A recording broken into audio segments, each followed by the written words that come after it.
हमारी बात चल रही है, प्लीज बैठिए।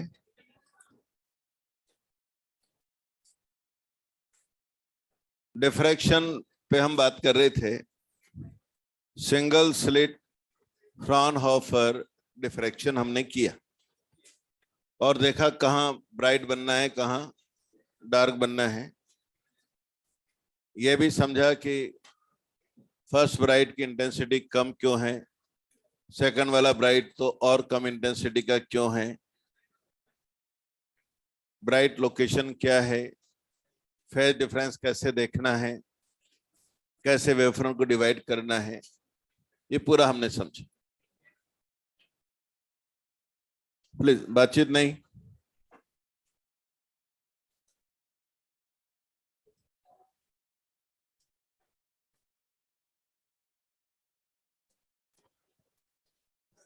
अब हम बात कर रहे हैं, ये बंद कर दिया थोड़ा।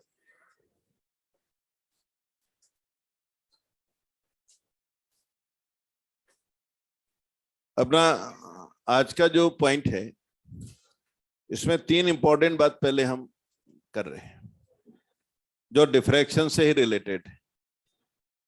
पहला, डबल स्लिट डिफ्रैक्शन। दूसरा, फ्रेनेल डिस्टेंस। और तीसरा, limit of resolution and resolving power. ये तीन पॉइंट हमारे और हैं जो डिफ्रैक्शन से रिलेटेड है, उन पर हम बात करते हैं। पहला पॉइंट मैं ले रहा हूं, तीनों पे न्यूमेरिकल। पहला पॉइंट है डबल स्लिट फ्रॉनहोफर डिफ्रैक्शन। यहां हमने ये दो स्लिट बना ली।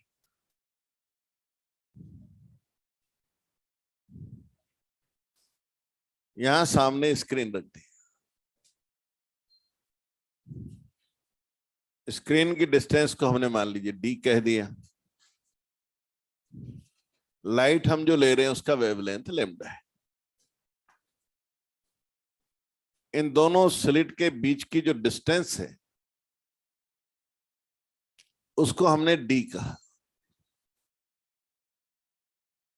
अब इस डायग्राम को देख के एक बार तो ऐसा लगता है कि ये तो वाईडीएससी का डायग्राम है। बात तो सही है। वाईडीएससी अगर ये होता तो स्क्रीन पर जो हमें मिलता, सेंटर में मैक्सिमा आता, फिर यहां मिनिमा आता, मैक्सिमा मिलना था, मिनिमा, मैक्सिमा, मिनिमा, ऐसे हमें मिलना था दोनों तरफ। और हम ये भी जानते हैं कि ब्राइट से ब्राइट के बीच का जो डिस्टेंस है वो बीटा होता है और वो वैल्यू होती है लैम्डा डी बाई स्मॉल। ऐसे आगे तक के हमें फ्रिंजेज मिलती, सबकी ब्राइटनेस सेम होती, सब मैक्सिमास की इंटेंसिटी 4I0 मिलती और ये पैटर्न हमें मिलता। सभी का बीटा सेम होता, सभी की इंटेंसिटी सेम होती। पर ये तब होता जब ये स्लिट और ये स्लिट बिल्कुल ही छोटी होती, इतनी छोटी होती कि हम इनको पॉइंट मान देते, लैम्डा से भी ये कम होती। लेकिन जब हम इन स्लिट को थोड़ा विड्थ दे देते हैं, अब ये स्लिट, इनकी मैंने विड्थ ले ली। मान लीजिए इस स्लिट की विड्थ है ए और इसका भी विड्थ है ए। तो अब ये दोनों पॉइंट सोर्स की तरह बिहेव नहीं करेंगे। अब ये इसके अंदर हमें कई सोर्स मानने पड़ेंगे, जैसा हमने स्लिट में माना था। पिछली क्लास में हमने सिंगल स्लिट पढ़ी थी और उसमें हमने एन सोर्स माने थे, ऐसा मानना पड़ेगा। उन सब से लाइट स्क्रीन पे आएगी, वो अपना डिफ्रेक्शन पैटर्न देना चाहेंगे। सिमिलरली इसमें भी हमें एन सोर्स मानना पड़ेगा, इसके भी अलग अलग हिस्सों से स्क्रीन पे लाइट आएगी। हर पॉइंट अपने आप में एक सोर्स होगा, सुपरपोजिशन भी होगा। वो कहेगा मेरा भी अपना एक डिफ्रेक्शन पैटर्न आना चाहिए। ऐसे यहां की जो लाइट आएगी और यहां से जो लाइट आएगी, इनमें भी आपस में सुपरपोजिशन होगा, जो एक इंटरफेरेंस जैसा पैटर्न देने की कोशिश करेगा। तो ये कुल मिलाकर अब हमें क्या मिलेगा, वही कहलाता है डबल स्लिट डिफ्रेक्शन पैटर्न। वो जो हमें मिलता है, वो क्या मिलता है कि ये जो इंटेंसिटी हमें मिली है ऐसी, ये तो तब आनी थी ना जब उनकी विड्थ लगभग 0 थी। अब तो अपन ने विड्थ ले ली है ना। तो हम क्या देखते हैं, जो रिजल्ट मिलता है हमें वो इस तरह का मिलता है कि जो पहली फ्रिंज आई ना, आई तो यहीं पर इसकी ब्राइटनेस थोड़ी कम थी।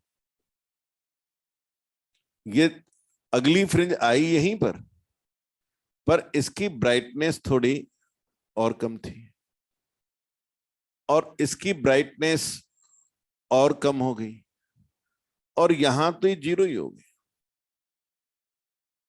इंटेंसिटी। और फिर आगे अगले वाले की ब्राइटनेस आई थोड़ी बड़ी, इसमें थोड़ी ब्राइटनेस बढ़ी,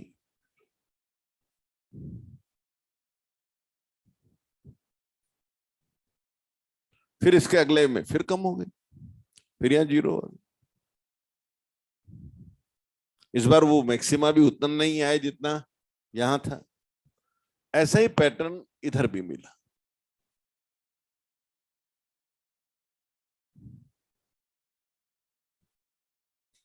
यहां तो ये खत्म ही हो गया,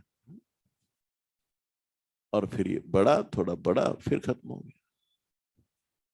यानी एक तरह से ऐसा लगा जैसे अपना इंटरफेरेंस पैटर्न थोड़ा मॉडिफाई हो गया, मॉड्यूलेट हो गया। हमारे यहाँ टेक्निकल लैंग्वेज है, मॉड्यूलेट हो गया, जैसे इसको एनवलप कर दिया गया हो, ऐसे जैसे काट करके डिजाइन बना दिया गया।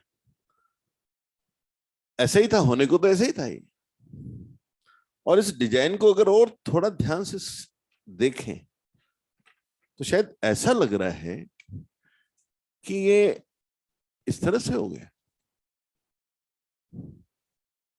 जैसे ये डिफ्रैक्शन पैटर्न रहा हो और उसके अंदर इंटरफेरेंस वाली फ्रिंजेस आ गई। क्योंकि जो ब्लू से जो मैंने बनाया है वो तो डिफ्रैक्शन पैटर्न की निशानी है। सेंट्रल ब्राइट, फर्स्ट ब्राइट, वो ब्रॉड होता है और वो सब कुछ वैसे ही है। और फर्स्ट वाले की इंटेंसिटी कम आई है, देखो ये I0/22 टाइप की चीज आ गई, I0 आ गया, ये रिजल्ट आता है। और ये कहलाता है इसका डबल स्लिट डिफ्रैक्शन है, ये कहलाता है इसका सेंट्रल मैक्सिमा। कौन डिसाइड करेगा? स्लिट की विड्थ। कौन? कितनी ली है? ए। तो ये विड्थ आती है 2 लैम्डा, एफ की जगह ले लेंगे D/A। ये यहां से आके, इसको किसने डिसाइड किया? Small D.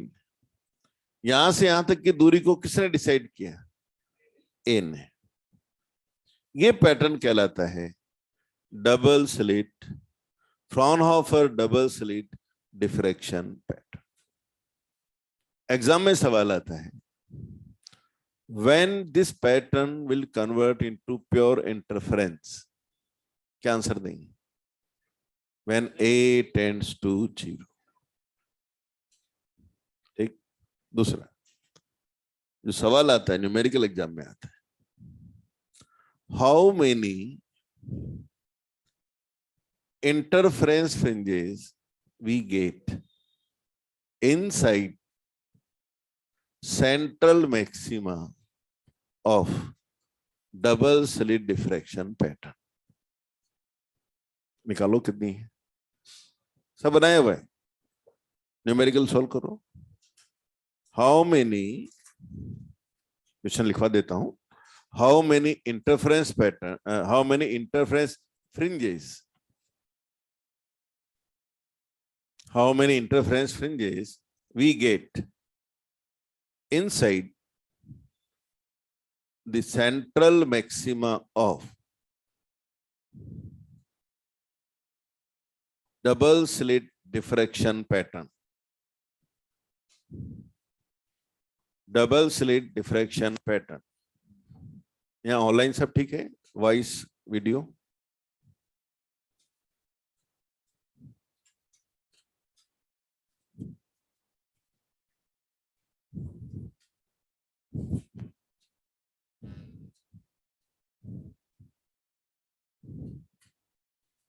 सॉल्व करिए, क्या आएगा आंसर? कितनी फ्रिंज है इसके अंदर? यहां से यहां तक की दूरी कितनी है वो ए ने डिसाइड की। एक को कितनी जगह चाहिए? बीटा, तो नंबर ही तो निकालना था ना। एन आ जाएगा, एन आ जाएगा 2 lambda D by A upon lambda D by small D, तो ये आ जाएगा 2d बाई ए। ये रिजल्ट है, एग्जाम में 2 बार आ चुका है, इंपॉर्टेंट। क्लियर? तो ये एक टॉपिक पे बस 2 बातें आती हैं और इससे एक व्यू आ जाता है कि भाई स्लिट जो लेनी है कहाँ, YDSC में, उनको अगर हमने थोड़ा भी ब्रॉड कर दिया तो फिर वो जो अपने को इंटेंसिटी मिल रही थी बेटे, कौन सी वाली, मैक्सिमा वाली, वो थोड़ा मॉडिफाई हो जाएंगी। तो try to take them as small as possible. मेरे ख्याल से बात क्लियर है। एक और टॉपिक अब मैं पढ़ा रहा हूं, छोटे छोटे 2-3 ये टॉपिक हैं जिनसे सवाल आते हैं, उन्हीं को देख रहे हैं। अगला टॉपिक है validity of ray optics. Topic का नाम है validity of ray optics and Fresnel distance. Validity of ray optics and Fresnel distance.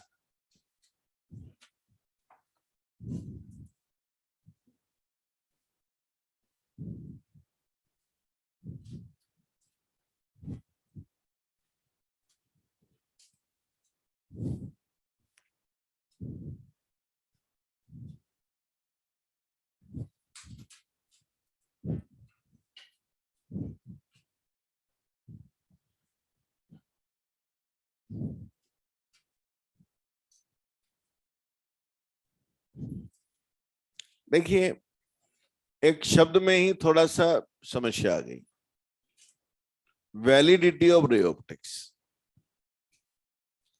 दिमाग में एक बात आती है, क्या ये क्या शब्द है validity of ray optics? Ray optics तो वैलिडी रहती होगी। इस बात को पहले समझे कि यार ये कहना क्या चाह रहे हैं। एक्चुअल में क्या होता है, रे ऑप्टिक्स का जो बेसिक प्रिंसिपल है वो लाइट के स्ट्रेट लाइन चलने के ऊपर बेस्ड है, जिसमें हम ये कहते हैं कि एक पॉइंट की इमेज एक पॉइंट बनती है। जबकि कल हमने देखा था कि एक पॉइंट की इमेज एक पॉइंट नहीं बनती। याद करो, पहले लाइट आई थी तो हम तो सोच रहे थे पॉइंट बनेगी, और तो डिस्क बन गई थी, क्योंकि लाइट डिफ्रैक्ट होती है। तो डिफ्रैक्शन की वजह से लाइट थोड़ा जब चलती है तो स्प्रेड होती जाती है, और उससे दिक्कत ही आती है स्प्रेडिंग होने से, कि जो एक पॉइंट की हम एक पॉइंट इमेज चाहते थे उसके पास में कोई पॉइंट है तो उसकी भी अलग एक पॉइंट इमेज बन जाए, उसके पास में तीसरा पॉइंट है तो उसकी भी एक अलग इमेज बन जाए। तो अगर इसकी क्लियर इमेज मुझे चाहिए तो हर पॉइंट के लिए अलग अलग इमेज बने, क्लियरिटी आ जाएगी। लेकिन हम जानते हैं कि लाइट जब चलती जाती है तो फैलती जाती है, और फैलती जाएगी तो होगा क्या, इसकी इमेज बननी थी यहां, मान लो वो फैल के बनी, इसकी इमेज भी फैल के बनी क्योंकि लाइट फैलती है। तो ऐसा नहीं लगता कि सर बाद में तो कहीं ना कहीं फिर ओवरलैपिंग की प्रॉब्लम आएगी, और जो इमेज हम सोच रहे थे क्लियर बनेगी उसकी क्लियरिटी खत्म हो जाएगी, इमेज साफ बनेगी नहीं। होता है ऐसा रे ऑप्टिक्स में जब हम इमेज बनवाते हैं, और स्क्रीन जब हमारा दूर होता है यानी दूर इमेज हम लाना चाहते हैं, तो उतनी साफ नहीं बनती जितनी बनना चाहिए। अगर हम एडजस्टमेंट करके उसी से पास में इमेज बनवाएं तो शार्प बनती। क्यों हुआ ऐसा? क्योंकि दूर जाने में लाइट चली होगी तो फैली हुई होगी, स्प्रेड हुआ होगा, और स्प्रेड हुआ होगा तो ओवरलैपिंग होने लगी होगी, और उससे उसकी क्लियरिटी कम होने लगी। तो बात बहुत क्लियर है कि लाइट वैसे तो स्ट्रेट चलती है और चलनी चाहिए, लेकिन उसका वेव बिहेवियर उसको फैलने के लिए कहता है, जो हमारी रे ऑप्टिक्स से बनने वाली इमेज को, उसकी क्लैरिटी को खत्म करती। तो हम यूं कहना चाहते हैं कि जब हम रे ऑप्टिक्स लगाएं तो एक डिस्टेंस के पहले पहले ही इमेज बनवा लें ताकि साफ बन जाए, हमारा जो डिफ्रैक्शन फिनोमिना है वो उस इमेज की क्लैरिटी को बहुत ज्यादा खराब नहीं करे। तो उस डिस्टेंस तक हम यूं मान लेते हैं जब तक कि हम को उसका स्प्रेडिंग बहुत ज्यादा नहीं है, डिफ्रैक्शन बहुत ज्यादा परेशान नहीं कर रहा है, तब तक तो हम रे ऑप्टिक्स की मदद से इमेज बनवाने की सोचते हैं। और उसके बियॉन्ड, पर्टिकुलर डिस्टेंस के बियॉन्ड हम ये मिलता है हमें कि स्प्रेडिंग ड्यू टू डिफ्रैक्शन इतनी ज्यादा हो गई है कि अब रे ऑप्टिक्स जो कहती थी कि इमेज बना दूंगी सीधी बढ़िया, वो नहीं बना पाती है। यानी एक तरह से यूं कहो कि रे ऑप्टिक्स अब वैलिड नहीं रहती। तो दूर रे ऑप्टिक्स बहुत इमेज शार्प नहीं दे पाती। तो उसी बात को हम ये समझना चाहते हैं कि अप टू व्हाट डिस्टेंस हमारे को इमेज ठीक ठाक मिल जाएगी, और उस डिस्टेंस के बाद में इमेज बनाएंगे तो बहुत अच्छी नहीं बनेगी, क्योंकि वो उसका स्ट्रेट लाइन चलने वाली जो बात है वो लगभग खत्म हो जाएगी, बहुत ज्यादा डिफ्रेक्ट हो जाएगी लाइट। उसी डिस्टेंस का नाम है फ्रेनल डिस्टेंस। तो बहुत सिंपल शब्दों में अगर हम कहें, फ्रेनल डिस्टेंस वो है जब तक हम मान लेंगे, हालांकि परफेक्टली ऐसा होगा नहीं, लाइट चलेगी तो फैलेगी ही फैलेगी, पर तब तक हम फिर भी मान लेंगे कि चलो ये स्ट्रेट लाइन में चल रही है।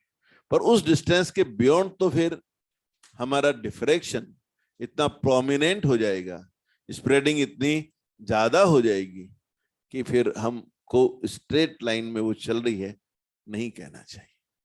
तो ऐसा हम कहना चाहते हैं।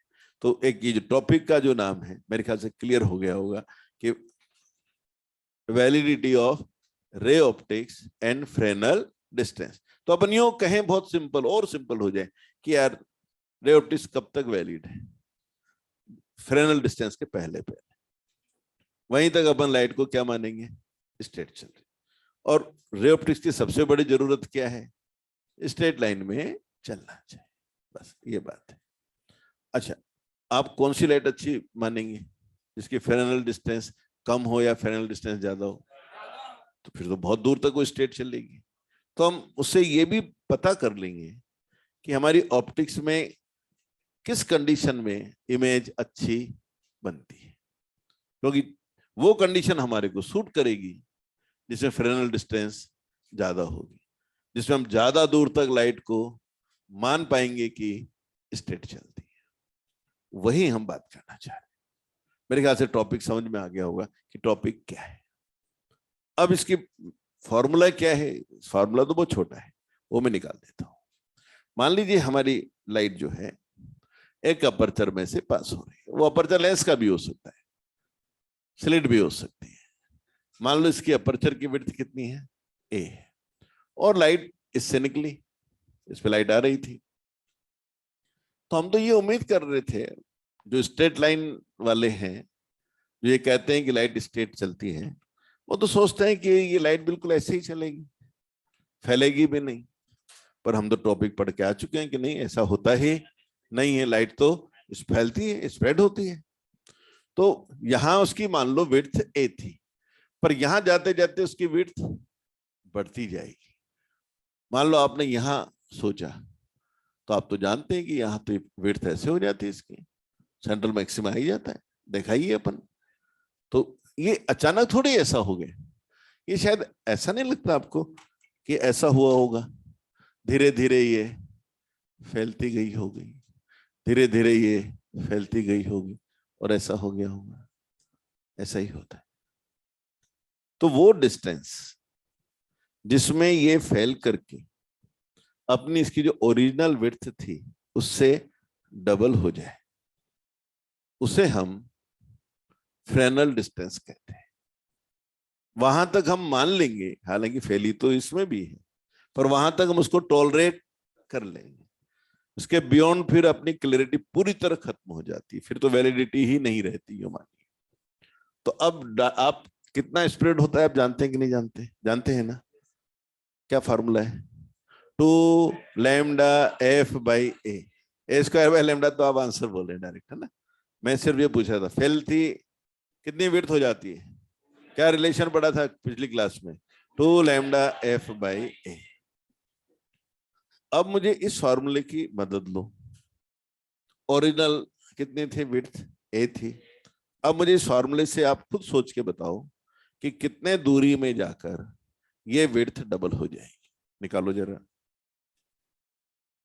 कैसे आप सोच रहे हैं, खुद निकालो, मैं तो बता ही दूंगा।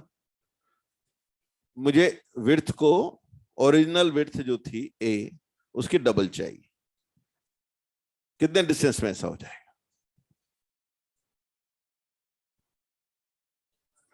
a²/λ। निकाल लिया होगा आपने, कितने लोग निकाल पाए पेन चला के, कि हाँ याद करना एक अलग चीज होती, पर हम निकाल पाए तो हम बात को, इसका मतलब समझ रहे।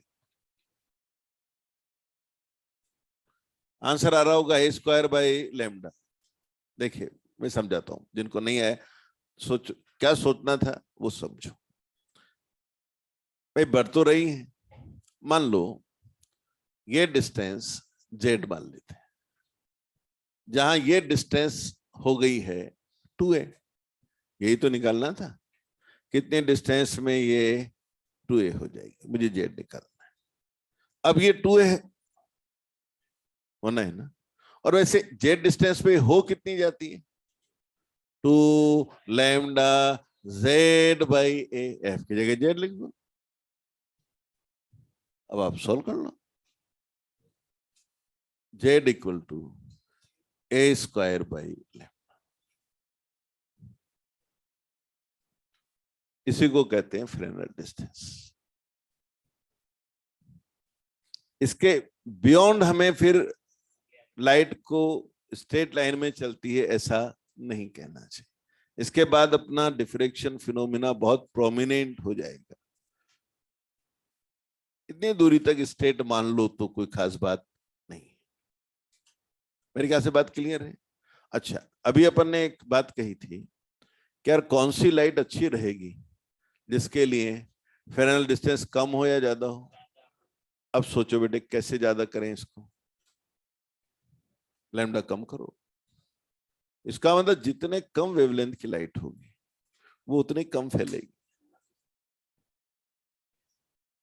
क्योंकि वो जेड ज्यादा हो गया ना, तो वो फैलेगी तो सही, कम वेवलेंथ की लाइट होगी ना, तो धीरे धीरे धीरे धीरे फैलकर ज्यादा दूरी पर जाकर डबल विड्थ लाएगी उसकी।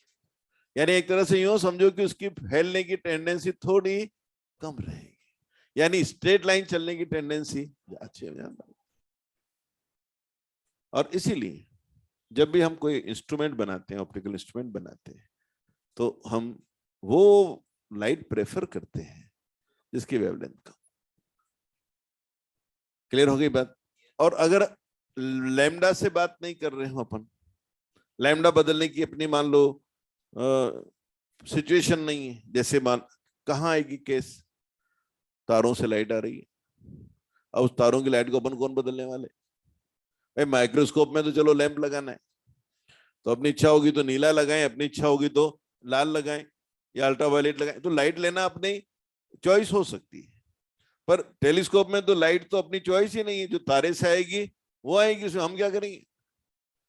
तो फिर अपन लेंस की अपर्चर तो अपने कंट्रोल में है ना, तो अपन ए बढ़ा देंगे, क्योंकि अल्टीमेटली तो हमें जेड बढ़ाना है। हम तो ये चाहते हैं कि वो लाइट हमारे लिए कैसी मिले, स्ट्रेट लाइन में चलती हुई, उसकी स्ट्रेट लाइन ट्रेवल करने की टेंडेंसी बेटर हो, उसकी फ्रेनल डिस्टेंस ज्यादा हो। तो या तो आप ए बढ़ा दो, तो हम करते हैं ना ऐसे।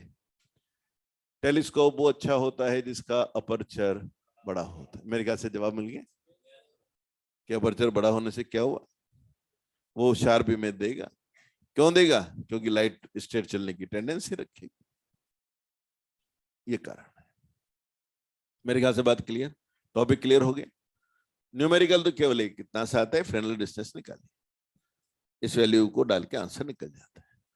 जैसे एक बार सवाल आया, normally we observe light travels in a straight line.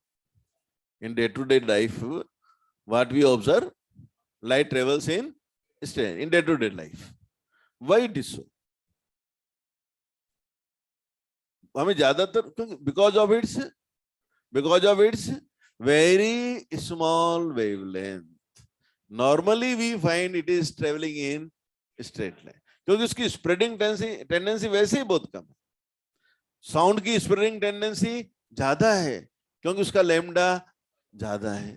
तो स्प्रेडिंग लैम्डा ज्यादा यानी जेड कम, यानी साउंड अगर आ रही है वेव, तो साउंड वेव तो ऐसे फैलती जाती है बहुत तेजी से। लाइट उतनी तेजी से नहीं फैलती यार, लाइट तो बहुत दूर तक सीधी चलने की उसकी इच्छा रहती है। क्यों? क्योंकि उसका लैम्डा कम। कोई आपसे कहे यार कौन से रंग की लाइट बेहतर इमेज बनाएगी, तो वायलेट बनाएंगी बेस्ट, और अल्ट्रावायलेट से और बढ़िया बन सकती है, एक्सरे से और बढ़िया इमेज बन सकती है, क्योंकि smaller the wavelength, more will be its tendency to travel in straight line, more will be its Fresnel distance, and naturally the sharper will be my image. I think it is clear. ये एक topic अपना clear, इसमें कोई doubt है तो बात करो। अगला टॉपिक है मेरा limit of resolution and dissolving power. ये बहुत छोटे छोटे टॉपिक हैं, बट डायरेक्ट क्वेश्चन आते हैं इनसे। Limit of resolution and dissolving power.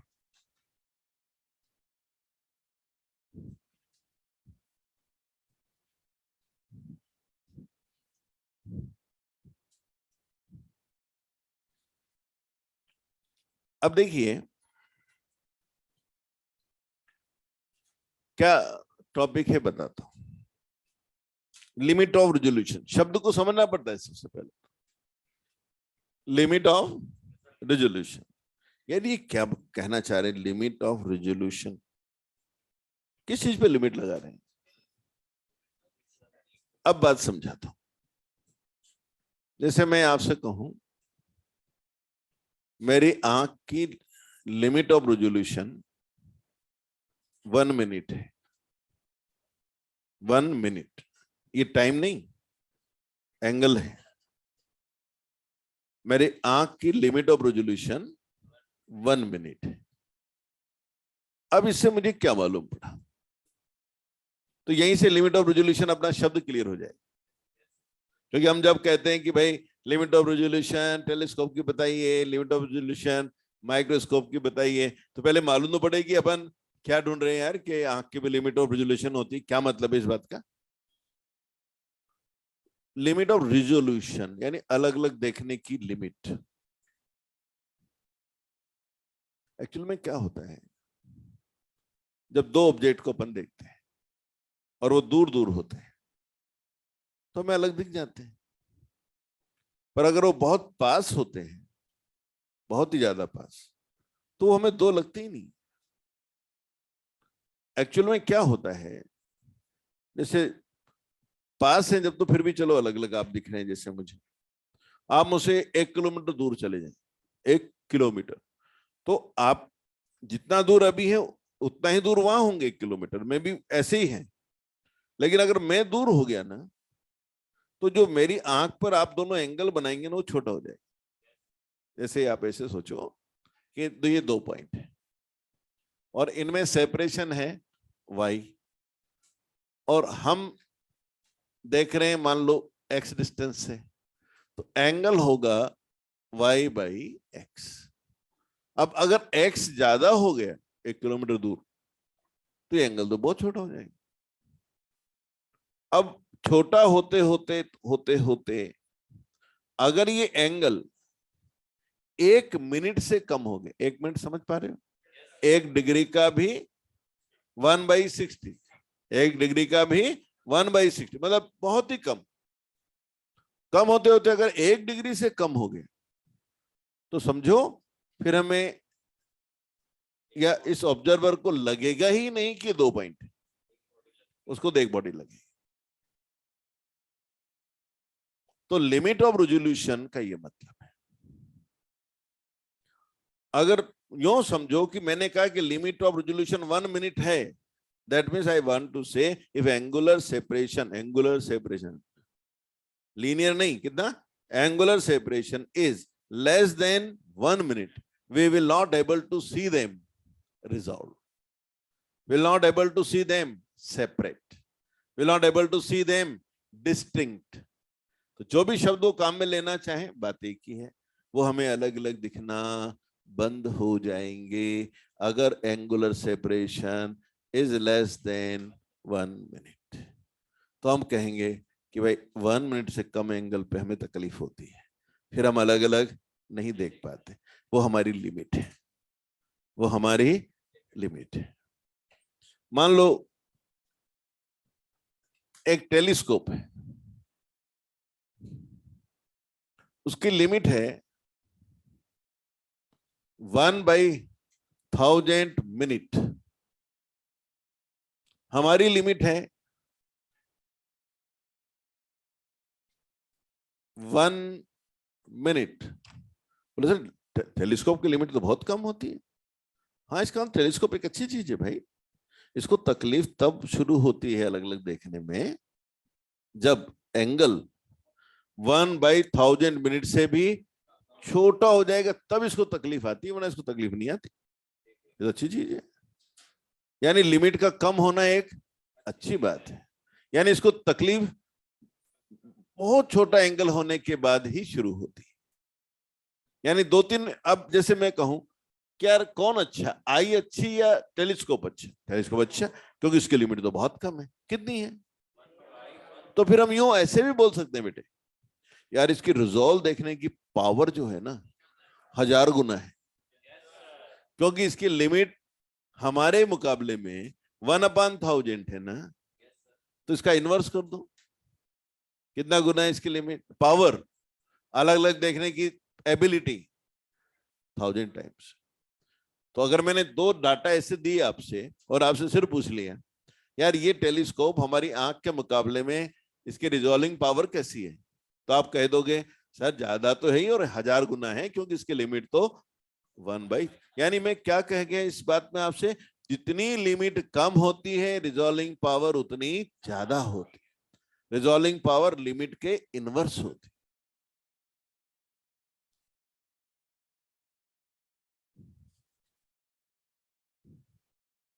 समझ में आई बात? अब क्वेश्चन ये बनता है, दिमाग में बात आती है कि हमें दिक्कत आखिर क्यों है। जैसे मैंने कहा ये एंगल y/x जब छोटा हो जाएगा किससे, 1 मिनट से। आंख है ना अपनी, टेलीस्कोप होता तो 1/1 था। बोले सर ये कैलकुलेशन कैसे होती है, सभी टेलीस्कोप की 1/1000 होती है? नहीं नहीं यार, अलग अलग टेलीस्कोप की अलग। बोले सर अपन कैसे निकालते हैं इसको? कि किससे टेलीस्कोप की लिमिट क्या होगी, और हमारी 1 मिनट क्यों है, ये हमें कैसे मालूम पड़ा या कैसे कैलकुलेट कर सकते हैं? तो वो हम बात कर रहे हैं। तो हम लिमिट को समझना चाह रहे हैं कि लिमिट को डिसाइड कौन करता है और कैसे होती है, और ये हमारी प्रॉब्लम आई क्यों? भाई जब दो ऑब्जेक्ट हैं और अलग अलग भी हैं, चाहे दूर हो गए, दूर होने से एंगल छोटा हो गया, पर दो तो है ना, तो दो इमेज बननी चाहिए थी ना। फिर ऐसी क्या बात होगी कि हमें दो दिखना बंद हो गए? तो हमें समझना तो पड़ेगा यार प्रॉब्लम क्या हुई, कि हमें तो दिखना ही बंद हो गए, और ये प्रॉब्लम हमें आई क्यों? जब दो ऑब्जेक्ट हैं, हम तो यही सोचते हैं कि भाई दो ऑब्जेक्ट की दो इमेज, और दो इमेज तो दो दिखना चाहिए। फिर अचानक हम ये क्यों कहने लगे कि नहीं, एंगुलर सेपरेशन 1 मिनट से कम होता है तो हमें दो दो नहीं दिखते हैं, एक दिखता है? ये प्रॉब्लम कहां से आई? ये प्रॉब्लम आई लाइट की वेव नेचर से, डिफ्रैक्शन से। बोले सर वो कैसे आई? क्योंकि जब उस प्रॉब्लम को समझेंगे तभी तो मालूम पड़ेगा कि हमारी लिमिट 1 मिनट क्यों है। अब मैं उस प्रॉब्लम को समझाता हूं कि वो आखिर प्रॉब्लम है क्या। डिफ्रैक्शन वो प्रॉब्लम है, यानी डिफ्रैक्शन हमें तकलीफ क्या दे रहा है, और उसने हमारी एबिलिटी को जो लिमिट किया है वो 1 मिनट कैसे आई। अब हम उस पर भी बात कर सकते हैं, पर इस 1 मिनट को एग्जाम में पूछ लेते हैं। कैसे पूछते हैं वो समझाता हूं। वो आपसे एक बहुत सिंपल क्वेश्चन पूछें, आया हुआ है। दो पॉइंट्स हैं, आपस में वाई दूरी पर है, हमसे वो 10 किलोमीटर दूर है। उनके बीच में दूरी, मिनिमम दूरी क्या रखें कि वो हमें सेपरेट दिख जाए? नहीं करो, क्या करते हैं भाई, हमें सेपरेट देखना है। अगर आपने वाई बहुत ही कम ले लिया तो मुझे सेपरेट नहीं दिखेंगे, यानी ये एंगल 1 मिनट से कम होना ही 1 मिनट, बस मान लो वो लिमिट आ गई, उससे कम सेपरेशन नहीं चलेगा। तो या यूं समझो, मैं ऐसे पूछ रहा हूं आपसे कि वाई की किस वैल्यू के लिए ये एंगल 1 मिनट होगा, ताकि हम कह देंगे भाई इससे कम दूरी मत लेना, वरना अलग अलग दिखाई नहीं दोगे। तो निकालो, देखें वाई की किस वैल्यू के लिए 1 मिनट होगा। कैसे सोचते हैं आप? करके पेन चला के देखिए। For what value of why this angle will be 1 minute?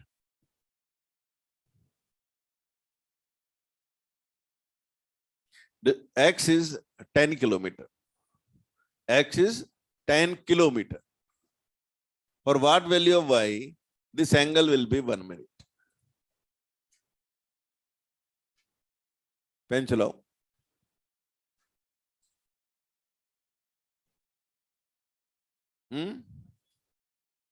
Metre. क्योंकि मुझे ये मालूम पड़ जाएगा कि भाई उससे कम दूरी रखूंगा तो ये फिर एंगल 1 मिनट से भी छोटा हो जाएगा, फिर मुझे अलग नहीं दिखेंगे, और उससे ज्यादा रखूंगा तो ये मुझे अलग दिख जाएंगे। तो मैंने सिर्फ इतना सा पूछा कि for what value of why this angle is 1 minute.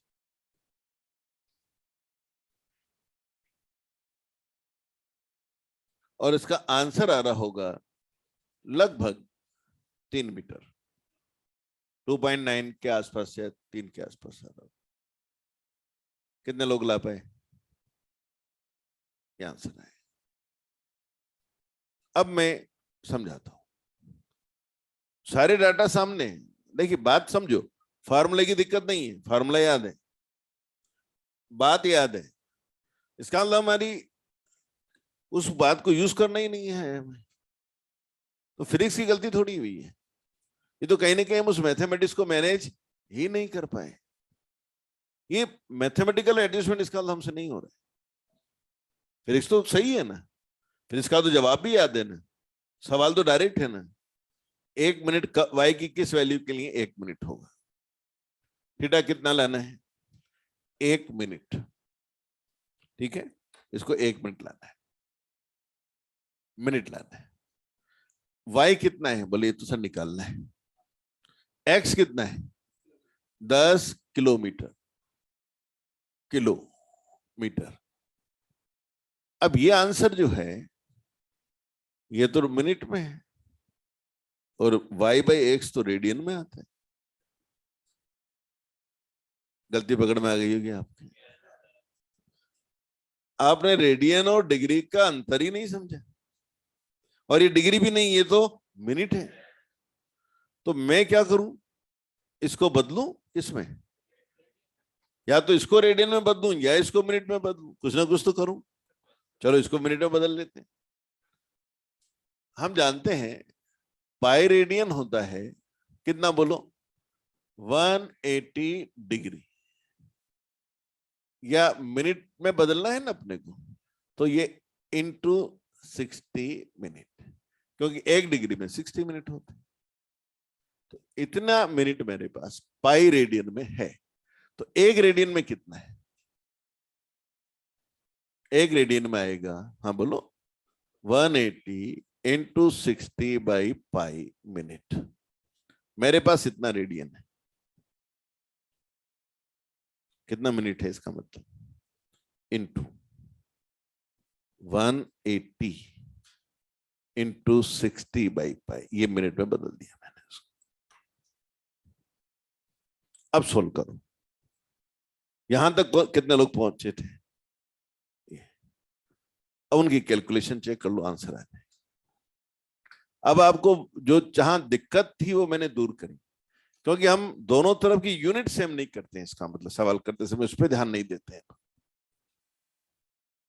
जब तक आप दोनों तरफ की यूनिट सेम नहीं करोगे सवाल नहीं होगा। चाहे जानकारी हमारे पास पूरी थी पर वो सवाल फिर भी नहीं हुआ, तो हमें ये पकड़ना पड़ता है कि हमसे गलती कहां होती है। इसका मतलब हम यार जब सवाल करते हैं तो इस बात का ध्यान नहीं रखते कि यूनिट का क्या चल रहा है। इधर अगर वो मिनट रखा है तो उधर मिनट में बदला भी है हमने या नहीं बदला है, वरना बराबर कैसे कर लिया। क्लियर हुई बात, ये ध्यान रखा करिए आगे से जब भी सवाल कहीं भी करें, किसी भी तरह का सवाल करो, ये चीज तो हमेशा ध्यान रखनी पड़ती है। क्लियर हुई बात, समझ में आई, अपनी गलती पकड़ में आई। टारगेट हमारा क्या है, गलतियां हमसे ना हो, वो दूर हो हमसे, जो गलतियां हम करते हैं हम उसको पकड़ें और हटाएं उनको गलतियों। अब ऐसे हम बात करें, क्लियर हो गया कॉन्सेप्ट। इससे 2 बातें मैं सिखा गया आपको, कि एक तो लिमिट होती है कुछ ना कुछ, उससे कम एंगल पे चीजें हमें साफ नहीं दिखती, अलग अलग नहीं दिखती, यूं कहें। और लिमिट आंख के लिए 1 मिनट मैंने लिखा है, बस एक तरह से मैंने आपको इंफॉर्मेशन दी और आपने उसको यूज किया, पर कहीं ना कहीं मन में इच्छा है अरे 1 मिनट ही आया कहां से। और किसी भी आंख या टेलीस्कोप या माइक्रोस्कोप की लिमिट निकालते कैसे हैं, और ये लिमिट की प्रॉब्लम आई ही क्यों। अगर ऐसा क्या हो गया भाई 1 मिनट से कम में कि आंख ने तो मना ही कर दिया कि मैं तो अलग देखूंगी नहीं, इनको एक दिखेंगे मुझे। उसी पर हम आते हैं। टॉपिक क्लियर हुआ, limit of resolution and resolving power. तो लिमिट ऑफ रेजोल्यूशन का इनवर्स होता है रिजॉल्विंग पावर। अब मैं लिमिट निकालना सिखाता हूं और कारण समझाता हूं। और कारण बोल तो मैं गया, ये कारण और कोई नहीं है, ये उस लाइट की वेव नेचर, ये डिफ्रैक्शन फिनोमिना कारण है।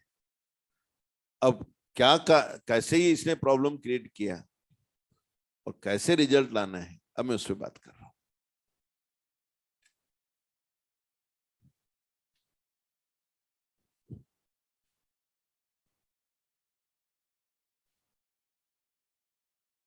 देखिए, जैसे मान लीजिए हमारे पास एक लेंस है,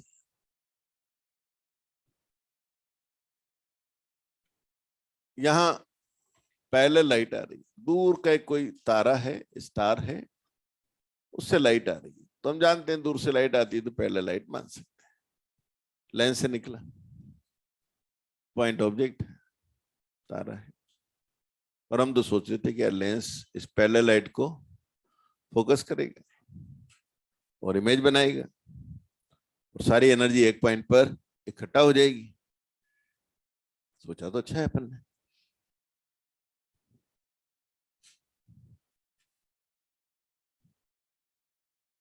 हम ये उम्मीद करते हैं कि यहां अगर हम स्क्रीन रखें तो ये यहां पर ऐसे एक पॉइंट बनना चाहिए। पर एक बात देखो, ये जो लेंस है इसने अपना काम किया, फोकस कर दिया, पर क्या लेंस में से लाइट निकली? निकली। तो लेंस अपर्चर भी तो है, हालांकि लैम्डा से काफी बड़ा है, पर है तो ना कम ही सही, पर डिफ्रेक्शन तो करेगा ना। तो इसका मतलब लाइट को स्प्रेड करेगा, क्योंकि लाइट वेव है, डिफ्रेक्शन होना ही होता है।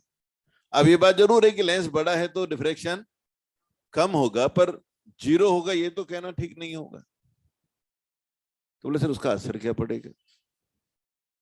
उससे असर ये पड़ेगा कि ये जो पॉइंट हम सोच रहे थे ये पॉइंट बनेगा ही नहीं। इसकी जगह यहां पर ये जैसा इसका शेप है उसी शेप में, सर्कुलर शेप में, यहां एक ब्राइट डिस्क बनेगी जिसका सेंटर सबसे ब्राइट होगा और किनारों पे जाते जाते इंटेंसिटी जीरो है, जैसे डिफ्रेक्शन में होता है। एक तरह से यूं कहो कि सर्कुलर अपर्चर की तरह इसने बिहेव किया और एक अपना डिफ्रेक्शन पैटर्न दिया। ये लेंस अपने आप में एक सर्कुलर अपर्चर की तरह बिहेव करता है, जिसकी डायमीटर ए है ना, अगर लेंस की यहां से यहां तक, तो ये ए डायमीटर के सर्कुलर अपर्चर की तरह लेंस ने बिहेव किया और उसने इस वेव को डिफ्रेक्ट किया और यहां डिफ्रैक्शन पैटर्न दिया, जिसका सेंटर एक ब्राइट डिस्क की फॉर्म में हमें मिला। मेरे ख्याल से मेरी बात क्लियर हो। तो ये ऐसा हुआ और होना ही था। क्यों? क्योंकि लाइट वेव है। वो कब परफेक्ट चली? थोड़ी ही सही फैलेगी और फैलने ने बोला सर इस डिस्क से हमें कोई परेशानी नहीं। पर हाँ एक बात तो है, अगर एक स्टार और होता पास में तो वो स्टार की भी अपनी एक डिस्क बनती, और अगर वो इससे अलग बनती तो हमें वो स्टार को अलग देखने में दिक्कत नहीं आती। पर अगर वो स्टार बहुत पास होता तो क्या उसकी डिस्क भी यहां पास में बनती? और अगर पास में बनती और थोड़ी बहुत ओवरलैप हो जाती तब भी चलेगा, पर ज्यादा ही ओवरलैप हो जाती तो क्या वो स्टार हमें अलग दिखता? बस यही प्रॉब्लम है। अब हमें कब दिक्कत शुरू होगी वो हम निकालने जा रहे हैं, और उसी को बोलेंगे लिमिट, कि हाँ भाई इससे कम एंगल दूसरे स्टार में नहीं होना चाहिए। तो मैं एक डायग्राम और बना रहा हूं इसी के साथ। मान लो ये दूसरे स्टार की लाइट आ रही, बोले सर आपने थोड़ा एंगल पे लिया। हाँ यार, दूसरे स्टार से आएगी तो एंगल पे आएगी। और इन दोनों में एंगल कितना बना? दोनों स्टार में ये दूसरे स्टार की लाइट है और ये पहले स्टार की लाइट है। इन दोनों में एंगल कितना है? ये एंगल कितना है? थीटा है। ये एंगल थीटा है। ये कहलाएगा इन दोनों स्टार में क्या चीज कहलाएगी? Angular separation. ये दोनों स्टार का एंगुलर सेपरेशन आ गया थीटा। ठीक है। अब मैं आपसे पूछूं इसकी डिस्क कहां बनाओगे? तो बोले सर जितना एंगल ये है इसी एंगल पे आप यहां आ जाओ, थीटा एंगल पे आ जाओ, यहां इसकी डिस्क बना दो, ये इसकी डिस्क बन जाएगी। बोले अलग बनी? हाँ अलग बनी है, थीटा ज्यादा रहा होगा तो जितना ये एंगल रहा होगा वही एंगल यहां रहा होगा, और ज्यादा था, अलग अलग डिस्क बनी, अलग अलग दिखेगी। ये मेरी आंख हो सकती है,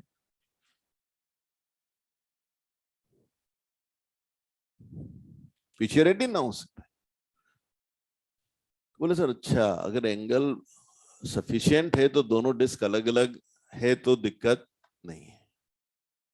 पर खुद सोचो, ये मिनीमा, अब जवाब देना, ये मिनीमा ये वाला यहां से कितने एंगल पर है?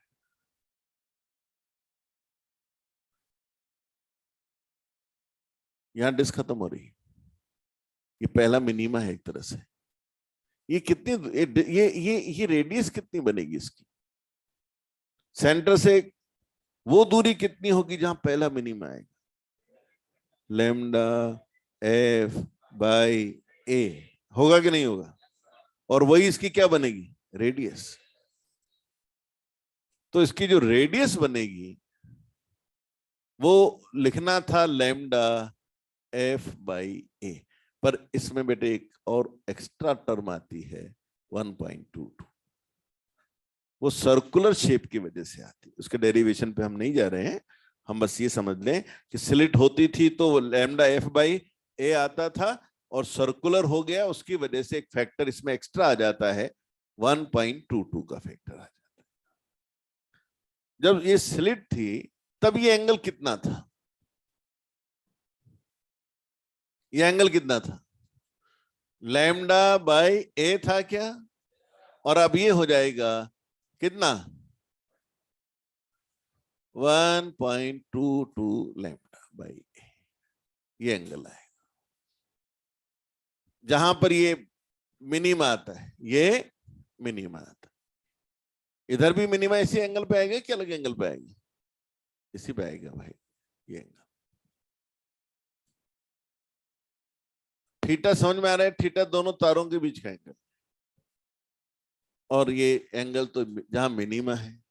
अब देखो, अब इसको समझो, यहां पे थोड़ा बड़ा बना के यहां बनाता हूं। ये पहली डिस्क, ये दूसरी डिस्क, दोनों बना दी। ये पहले का वेरिएशन, ये दूसरे का वेरिएशन। रिजल्टेंट वेरिएशन कैसा? रिजल्टेंट वेरिएशन आएगा, ये रिजल्टेंट वेरिएशन, बिल्कुल यही रिजल्ट ही मानो, अभी तो ओवरलैप हुआ ही का, ऐसा है। अब मान लो थोड़ा सा ओवरलैप, थोड़ा सा, या इनका किनारा था ये, है ना, थोड़ा सा ओवरलैप हुआ,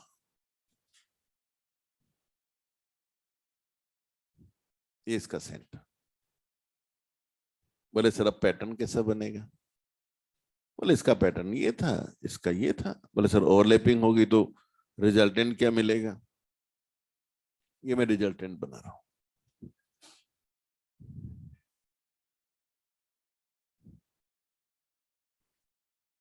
यहाँ पीक है ये वाला, और फिर यहाँ ये थोड़ा जीरो नहीं हुआ, फिर यहाँ बढ़ गया, ये पैटर्न है। बोले सर अभी भी दो पीक दिख रही हैं, अभी भी हमें लग जाएगा कि ये दो हैं। ये रिजल्ट आया दोनों का मिला के, थोड़ा सा ये ऐसा है। अब अगर ऐसा हो जाता, अब देखना ध्यान से, कि ये जो पहली डिस्क है, यहां इसका किनारा है, यहां पर दूसरी डिस्क का सेंटर आ जाता, तो इसका वेरिएशन ऐसा आता, इसका वेरिएशन ऐसा आता, और कंबाइंड जब आप करते तो टोटल वेरिएशन ऐसा आता। तो आप कहते सर अब तो ये एक ही दिख रहा है। इस बात को सबसे पहले एक साइंटिस्ट थे रेले, उन्होंने कहा कि जब तक ये डिस्क कम ओवरलैप होती है तब भी दिक्कत नहीं है, पर जब एक का सेंटर दूसरे के अंदर आने की कोशिश करेगा तो फिर ये दो दिखना बंद हो जाए। इस बात को कहा गया रेले क्राइटेरिया। क्या नाम से जानते हैं इसको हम? Rayleigh criteria. Rayleigh criteria for distinct vision. जब दो ऑब्जेक्ट का आप इमेज बनाएंगे तो पॉइंट ऑब्जेक्ट की पॉइंट इमेज नहीं बन के क्या बनी, दो डिस्क बनी। पर अगर एक डिस्क दूसरे के अंदर जाने लग जाए, एक का सेंटर दूसरे के अंदर जाने लग जाए, तो समझो फिर वो दो दिखना बंद हो जाए। अब इस डायग्राम को देखो, दो दिख रहे हैं। अब इसका सेंटर, अब मुझे इस डायग्राम को देख के जवाब देना है आपको बस। इसका सेंटर इसकी बाउंड्री पे, इसका सेंटर इसकी बाउंड्री पे लाना है। तो इस थीटा को क्या किया जाए, कम कितना किया जाए, डायग्राम देख के बताओ। ये एंगल कितना है, ये ब्लैक में बनाया ये वाला, इतना है ना। तो अगर थीटा को इसके बराबर कर दूं तो ये सेंटर यहां आ जाएगा कि नहीं आएगा। इसका मतलब थीटा की वैल्यू इतनी हो गई तो ये कंडीशन आ जाएगी, और थीटा की वैल्यू इस वैल्यू से कम हो गई तो इसका सेंटर इस डिस्क के अंदर जाने लगेगा और चीजें अलग अलग दिखना। तो इन दोनों में एंगल थीटा बड़ा हो तो ठीक है, पर किस वैल्यू से कम नहीं होना चाहिए, 1.22 लैम्डा बाई ए। यही इसकी लिमिट है, इससे कम नहीं होना चाहिए। अब पूरा डिस्कशन समझ में आ गया हो तो बहुत अच्छी बात, नहीं तो केवल एक लाइन में बात खत्म कर देता हूं कि लिमिट, किसी भी लेंस की लिमिट होती है 1.22 लैम्डा बाई ए, बात खत्म। केवल ये चीज भी आपके दिमाग में रह गई तो न्यूमेरिकल तो आपका एग्जाम में हो जाएगा। किसी भी लेंस की लिमिट है 1.22 लैम्डा बाई ए। आंख है तो बेटा आंख के लिमिट आ गई उससे, क्योंकि आंख में भी लेंस है। टेलीस्कोप है तो उसका जो ऑब्जेक्टिव लेंस है ना, उसका अपर्चर ले लेना, इस फार्मूले में डाल देना। माइक्रोस्कोप है तो हम उसमें भी यही करेंगे। यानी यूं समझो कि ये हर लेंस की एक लिमिट है। इससे कम एंगल की जो चीजें हैं ना, उनका वो लेंस अलग अलग इमेज नहीं बना पाता। जैसे मैं एक सिंपल, अब इन सब बातों को छोड़ के मैं आपसे यूं पूछूं कि यार मेरे पास एक लेंस है, जवाब देने की कोशिश करना, उससे एकदम आपका व्यू बन जाएगा। एक लेंस है, इन दोनों पॉइंट की अलग अलग इमेज बना देगा क्या? तो अगर अगर सिंपल सोचने वाला होगा, बोला क्यों नहीं बने, दो ऑब्जेक्ट तो इमेज बनेगी, पॉइंट की पॉइंट बनती है। पर अगर कोई पूरी फिजिक्स को समझता होगा तो वो कहेगा कि सर आप ये बताओ पहले कि ये जो एंगल है ना, ये वाला एंगल, ये 1.22 लैम्डा बाई ए क्या है इस लेंस का? अपर्चर। बोले सर अगर ये एंगल इस वैल्यू से कम है तो ये लेंस इन दोनों की अलग अलग इमेज नहीं बना पाए, ओवरलैप ज्यादा ही हो जाएगी और वो पहचानने में नहीं आएंगी कि दो है। मेरे ख्याल से बहुत बढ़िया जगह अपन पहुंच गए बात करते करते कि भाई अपन को क्या दो पॉइंट है, क्या लेंस दो पॉइंट की दो इमेज बनाएगा? थ्योरेटिकली तो कहते हैं बनाएगा, प्रैक्टिकली नहीं बनेगी। क्या दिक्कत आ गई बेटे? डिफ्रैक्शन ने दिक्कत दी थी, उनकी इमेज ओवरलैप होने लगी। तो कब तक अलग बन जाएगी और कब अलग अलग बनना बंद हो जाएंगी? जब ये वैल्यू, ये लिमिट है।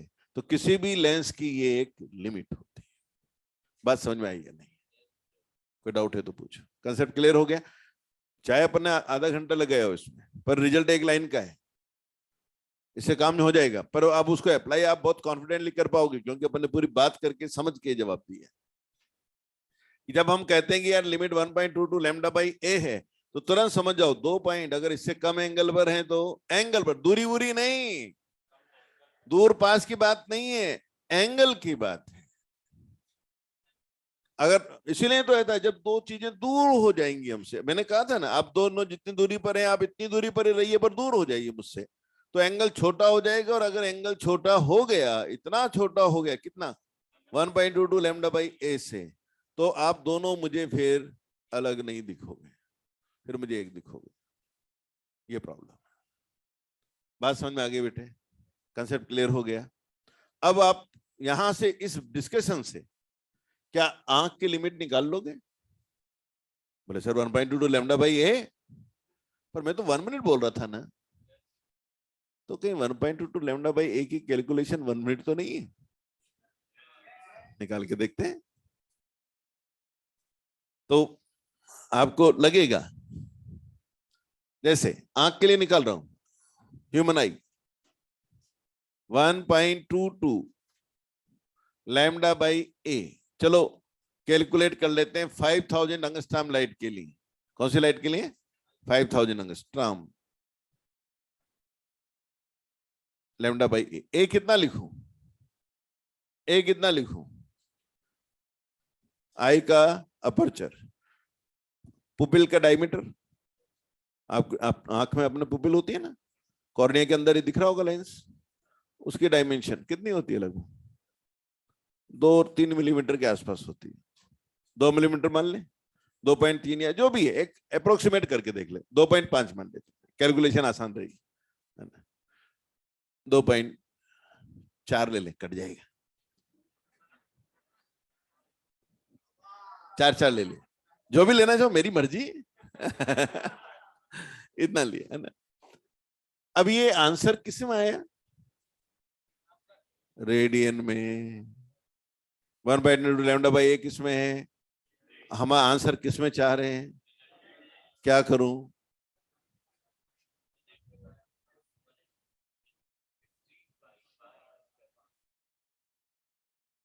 ठीक है, अब आप इसको कैलकुलेट करो, you will find it is nearly 1 आ जाएगा।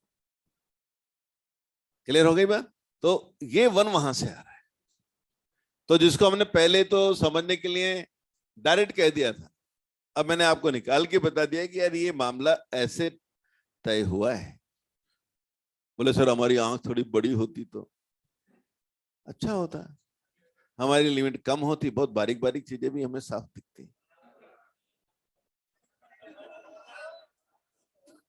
और दूर से साफ दिख जाती। जैसे ईगल है, वल्चर है।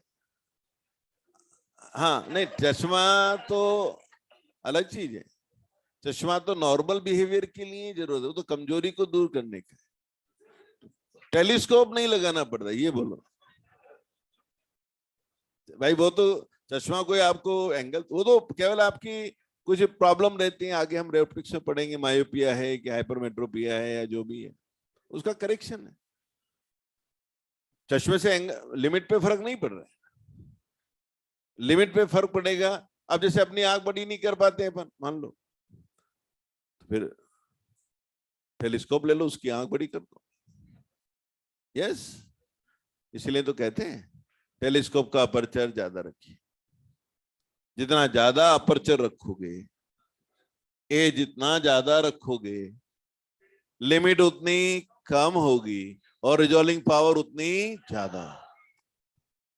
तो जो हमने बात कही थी ना कि उसका लिमिट 1/1000 है, तो वो उस टेलीस्कोप की बात की थी मैंने, समझेगा यहां से, जिसका अपर्चर हमारी आंख के अपर्चर का 1000 गुना होगा।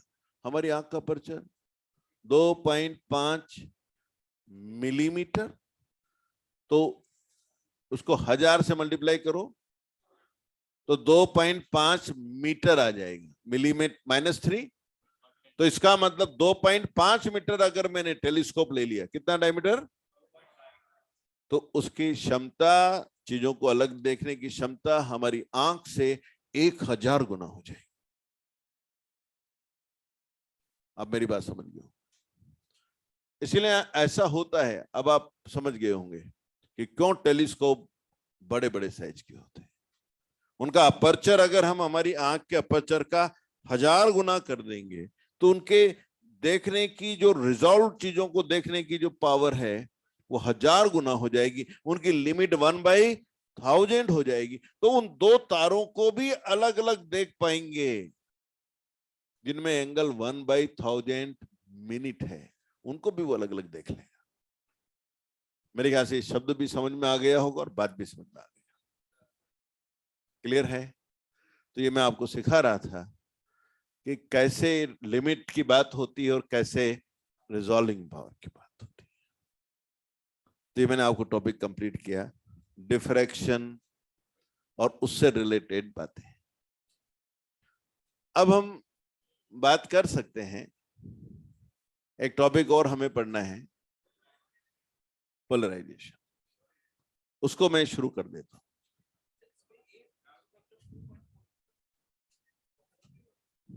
अच्छा, नहीं किया क्या? सॉरी सॉरी, करना पड़ेगा मिलीमीटर को, वो तब ही वन आएगा, वो रह गया मुझसे। जिनके पहले ही बिना इसके वन आ गया वो तिकड़म लगा रहे थे। आना लिखना चाहिए था, वो तो मैथमेटिक्स है ना। कॉन्सेप्ट क्लियर हो गया? कैसे रेडियन आता है, कैसे मिनट लाना होता है, क्या बात है।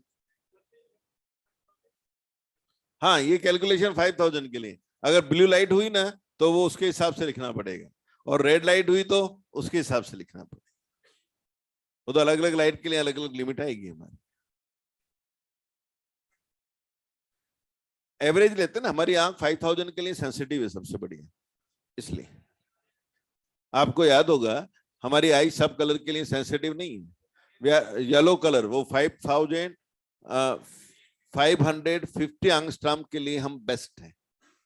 वो सब जो टेनिस में जो ग्रीनिश बॉल होती है ना, उस कलर के लिए येलो ग्रीन, येलो भी नहीं है पूरा और ग्रीन भी नहीं है, येलो ग्रीन की जो बाउंड्री है ना 5550 एंगस्ट्रॉम, उसके लिए हमारी आंख सबसे ज्यादा सेंसिटिव।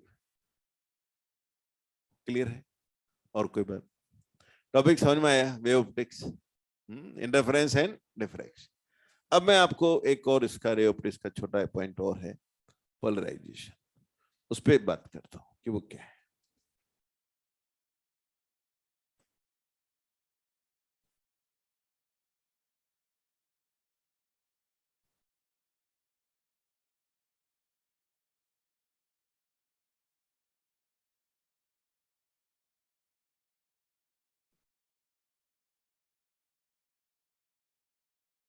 उसके बाद जो टाइम बचेगा उसमें हम जो है डिस्कशन हो जाएगा अपना।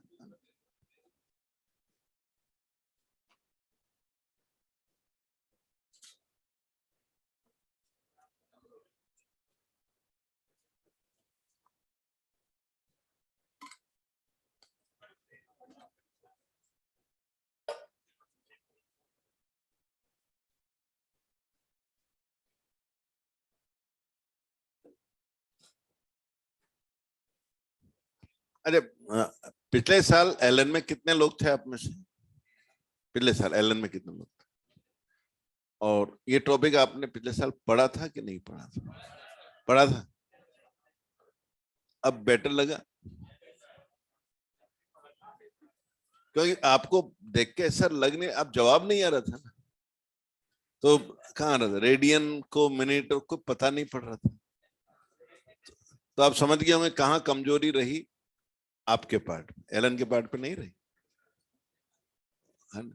क्योंकि उन्होंने तो पिछले साल भी आपके साथ मेहनत की और अब भी कर, पर तैयारी तो हमें करनी है।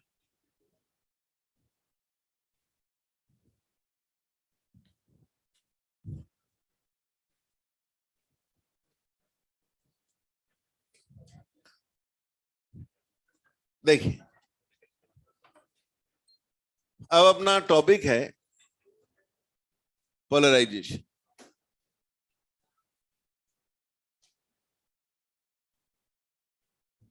देखिए, बात यह है, एक बात आपने सुनी होगी,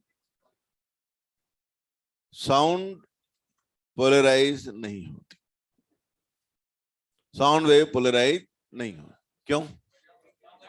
क्योंकि वो लॉन्गिट्यूडनल वेव, लाइट पोलराइज होती, इसका मतलब लॉन्गिट्यूडनल वेव नहीं, वो ट्रांसवर्स।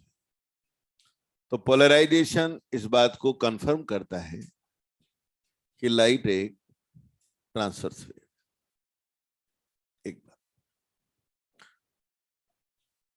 जो भी नेचर में हमारे सोर्सेस है, bulb, tube light, sunlight, candle light, torch light, laser light, sodium lamp, ये जो भी लाइट देते हैं ये सब अनपोलराइज लाइट है। पोलराइजेशन नेचर में कुछ ऐसी इवेंट हैं जो पोलराइजेशन प्रोड्यूस करती है, उनको भी हमें समझना है। पोलराइज लाइट है या अनपोलराइज लाइट है, ये हमारी आंख को पता नहीं पड़ता। जैसे कोई लाइट हमारी आंख में आई तो हम ये जरूर कह सकते हैं यार इसकी इंटेंसिटी कम है, इसकी ज्यादा है, इसका रंग लाल है, इसका नीला है, पर हम ये नहीं बता सकते कि लाइट पोलराइज्ड है या अनपोलराइज्ड। ये हमारी क्षमता में नहीं। अब दिमाग में अपने आप ही बात आएगी कि सब नेचर में बल्ब वगैरह सब पोलराइज लाइट दे रहे हैं, तो हम लाइट को पोलराइज करते कैसे हैं? और अगर लाइट पोलराइज्ड है, हमने कर दी है, तो हमें ये कैसे पता लगता है कि लाइट पोलराइज्ड है या अनपोलराइज्ड है? क्योंकि आंख को तो पता पड़ता नहीं। तो दिमाग में एक बात आती है कि हम पोलराइज्ड लाइट प्रोड्यूस कैसे करते हैं, आइडेंटिफाई कैसे करते हैं। और इससे भी बड़ी बात अब जो हम शुरुआत में करें, पोलराइजेशन होता क्या है? कि हमने कहा कि हम प्रोड्यूस करेंगे, हम पहचानेंगे कि नहीं पहचानेंगे। पहले तो ये तो समझें कि पोलराइजेशन है क्या। जैसे अपन नहीं कहते क्या, जैसे एक शब्द, अंग्रेजी का शब्द है पोलराइजेशन। यार सोसाइटी पोलराइज हो रही है, इसका मतलब सब लोग एक तरफ सोच रहे हैं, पोलराइजेशन हो रहे हैं। पोलराइजेशन ऑफ वोटर्स नहीं कहते, सब एक सोच के साथ वोट दे रहे हैं, लाइक दिस। तो पोलराइजेशन टर्म जो है कहीं ना कहीं सब चीजों का एक तरफ होने जैसी कोई बात है। शब्द से काफी कुछ आइडिया लग जाता है, अच्छा यार पोलराइज हो रही है चीजें, यानी सब एक डायरेक्शन में कहीं ना कहीं हमें मिलने जा रहा है। एक शब्द से ही क्लियर हो जाती है बात, और कुछ भी नया नहीं जोड़ा मैंने, सिर्फ आपको कहा कि यार इस शब्द का मीनिंग तो सोचो क्या है, तो आपको लगे कह रहे हाँ ये तो बात कह रहा है ना यार अपनी बात। क्या मामला है, जैसे इसको जब हम समझना चाहते हैं तो हमें लाइट की जो इलेक्ट्रोमैग्नेटिक वेव नेचर है उसकी हेल्प लेनी पड़ती है। आपने ये वेव पढ़ी है, उसमें मैं कहा गया था कि लाइट जब ट्रेवल करती है, मान लो आपकी तरफ ट्रेवल कर रही है, तो उसमें इलेक्ट्रिक फील्ड के वाइब्रेशन है। किधर है? इस ट्रेवल डायरेक्शन से 90 डिग्री पे परपेंडिकुलर। जैसे मान लो लाइट इधर ट्रेवल कर रही आपकी तरफ, तो इलेक्ट्रिक फील्ड के वाइब्रेशन किधर है? परपेंडिकुलर है। इसके परपेंडिकुलर बनाऊं, ये ठीक है, ये ये भी ठीक है। डायरेक्शन से तो 90 डिग्री पे ही है भाई, इससे यो रखने से 90 डिग्री का एंगल चेंज थोड़ी हो जाएगी, ये तो 90 डिग्री का रहेगा ना एंगल। तो वास्तव में होते किधर है? सब तरफ होते हैं क्या? इधर भी, इधर भी, इधर भी, सभी तरफ होते हैं, एक तरफ होते हैं? अनपोलराइज लाइट जो होती है ना, उसमें सब तरफ होते हैं और सिमेट्रिकल होते हैं, यानी किसी एक डायरेक्शन में ज्यादा नहीं होते या दूसरी में कम नहीं होते, ऐसी कोई बात नहीं, सब में होते हैं, बराबर बराबर से होते हैं। इस वाइब्रेशन को बनाने वाला बी किधर है? इसके परपेंडिकुलर। इस वाइब्रेशन को बनाने वाला बी इसके पर, यानी सभी तरफ ई बी है। जैसे आप ऐसे सोचें ई इधर है, आपकी तरफ आ रही है लाइट, यूं आपकी तरफ लाइट आ रही है, ई इधर है मान लीजिए, तो इसको बनाने वाला बी ये है, ई इधर भी है, इसको बनाने वाला बी इस तरफ,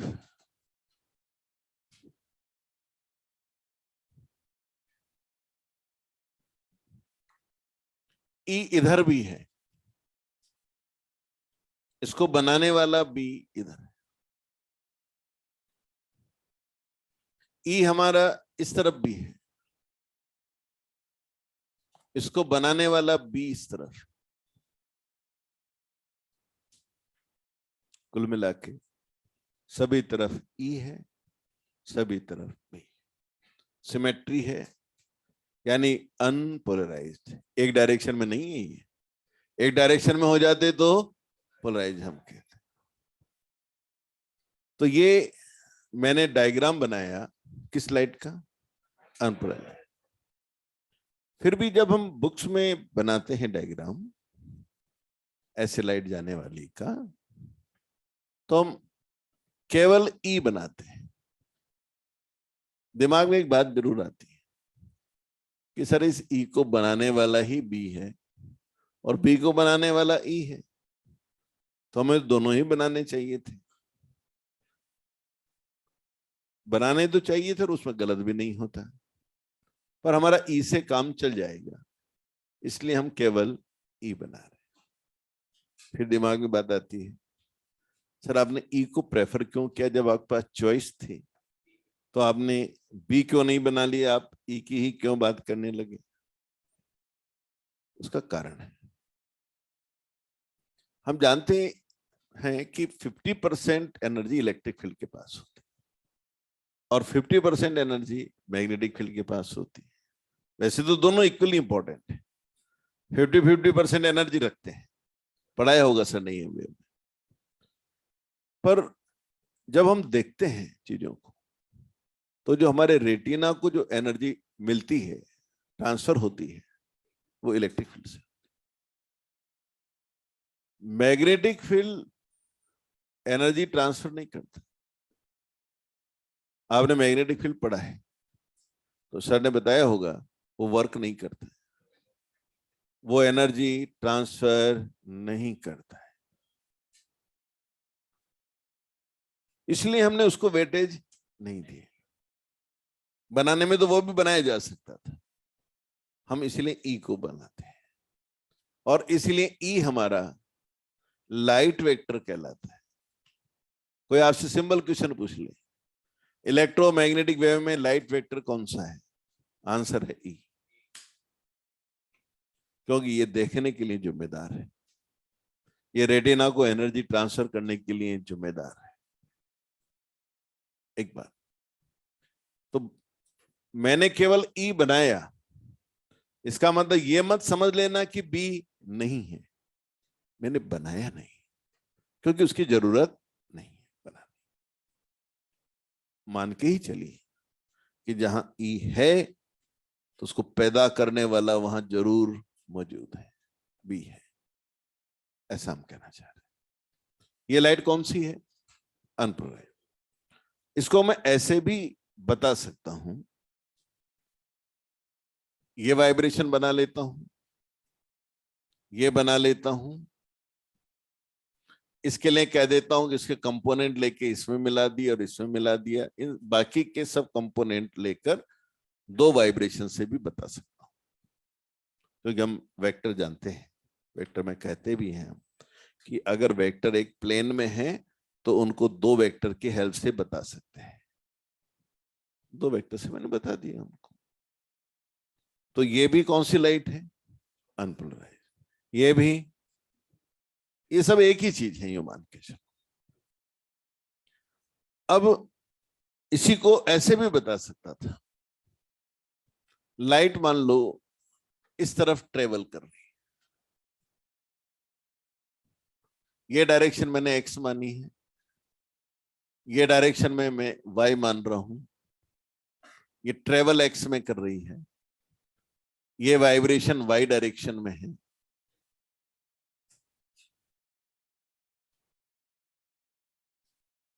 ये वाइब्रेशन जिनको डॉट से बनाया है वो ऐसे हैं जेड में, वाई में भी हैं, जेड में भी हैं, म्यूचुअली परपेंडिकुलर दोनों डायरेक्शन में है। इसका मतलब सब डायरेक्शन में, यानी ये लाइट अनपोलराइज्ड।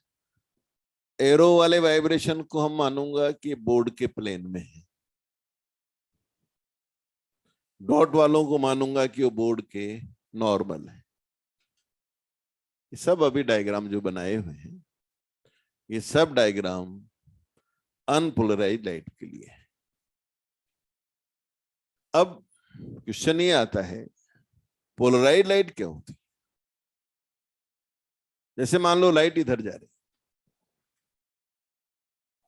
और इसमें इलेक्ट्रिक फील्ड के वाइब्रेशन है और केवल इधर है, आगे भी बढ़ रहे हैं, वो आगे बढ़ रहे हैं, पर हैं एक पर्टिकुलर डायरेक्शन में। यह भी सही है कि इलेक्ट्रिक जिधर प्रोपोगेशन है उससे 90 डिग्री भी है, पर सब तरफ नहीं है, किसी एक तरफ, चाहे वो इधर भी हो सकते थे, किसी एक तरफ कर दो आप, तो हम कहेंगे कि हमने लाइट को पोलराइज कर। कैसे करेंगे अभी हम बात करेंगे, क्या मेथड होंगे जिससे ऐसा हो जाएगा हम बात करेंगे, नेचर में कब ऐसा हो जाता है वो भी हम बात करेंगे। पर अगर ऐसा हो गया कि वाइब्रेशन एक पर्टिकुलर डायरेक्शन में हो गए, बाकी हटा लिए गए हमारे द्वारा, तो समझो हमने लाइट को पोलराइज कर दिया। तो जैसे मैं आपसे कहूं कि ये लाइट है, ये एक्स डायरेक्शन में जा रही है, ये वाइब्रेशन है,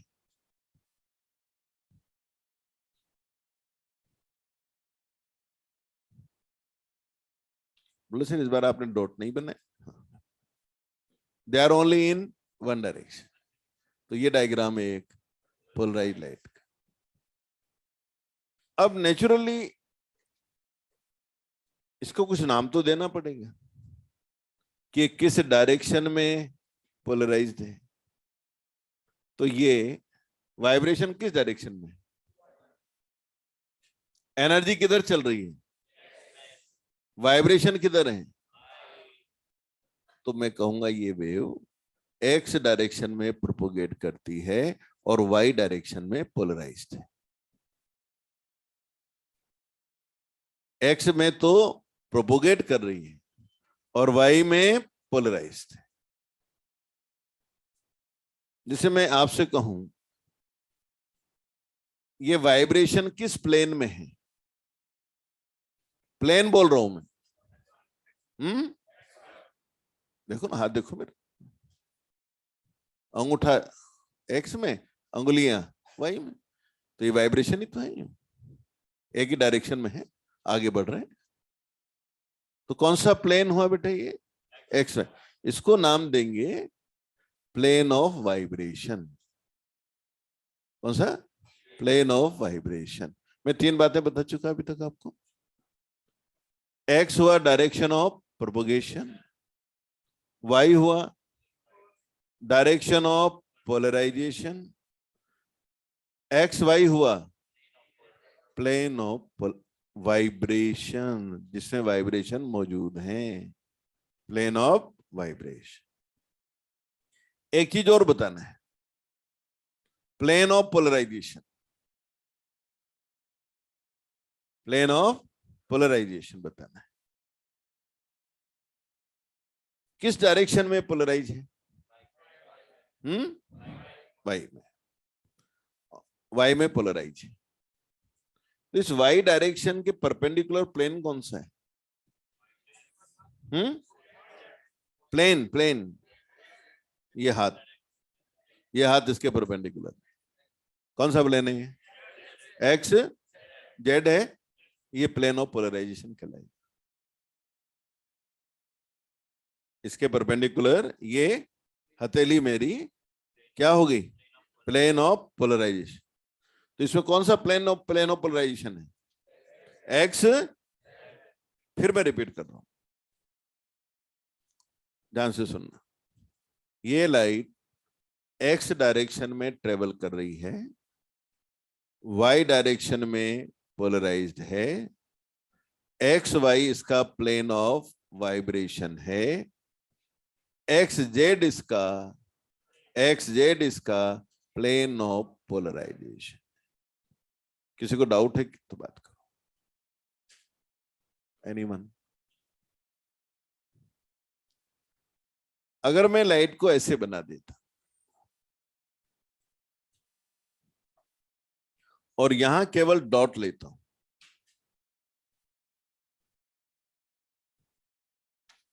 क्या ये लाइट पोलराइज्ड है या नहीं?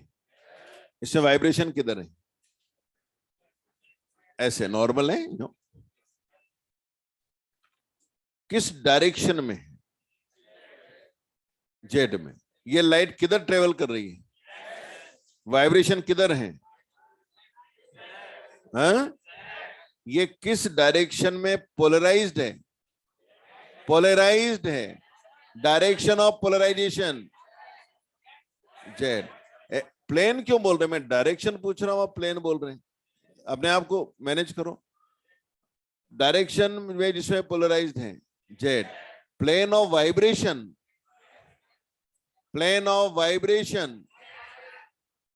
X Z. वाइब्रेशन तो इधर है ना यार, एक्स जेड। और प्लेन ऑफ पोलराइजेशन इसके परपेंडिकुलर कौन है? बोर्ड है अपना, एक्स वाई।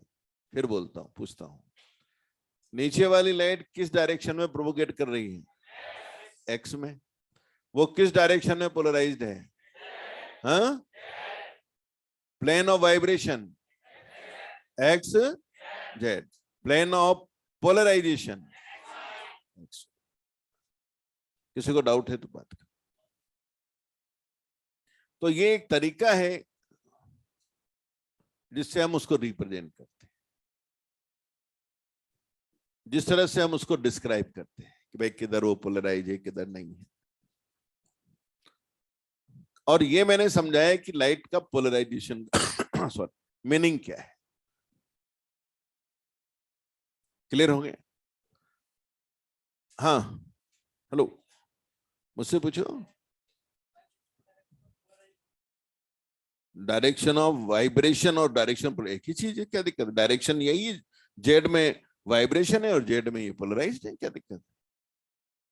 ये वाई में डायरेक्शन है, वाई में पोलराइज। जिधर डायरेक्शन ऑफ वाइब्रेशन है, डायरेक्शन ऑफ वाइब्रेशन है, प्लेन नहीं, डायरेक्शन ऑफ वाइब्रेशन है, वही डायरेक्शन ऑफ पोलराइजेशन है। मुझसे पूछ लिया करो, मैं बड़ा आराम से बात करता हूँ। दिक्कत क्या है? वो तो सबको थोड़ी बहुत कमी होगी तो सबकी दूर हो जाएगी, उसमें क्या बात है? सीखने के लिए तो बात कर रहे हैं, और क्या कर रहे हैं। अब बात ये आती है कि हम इसको प्रोड्यूस कैसे करते हैं, इस तरह का काम करते कैसे? जैसे हमने कह तो दिया कि यार डायरेक्शन एक पर्टिकुलर तरफ कर दो, बाकी को हटा लो, तो ये क्या प्रोसेस है? ऐसा हम पोलराइड की मदद से कर सकते हैं।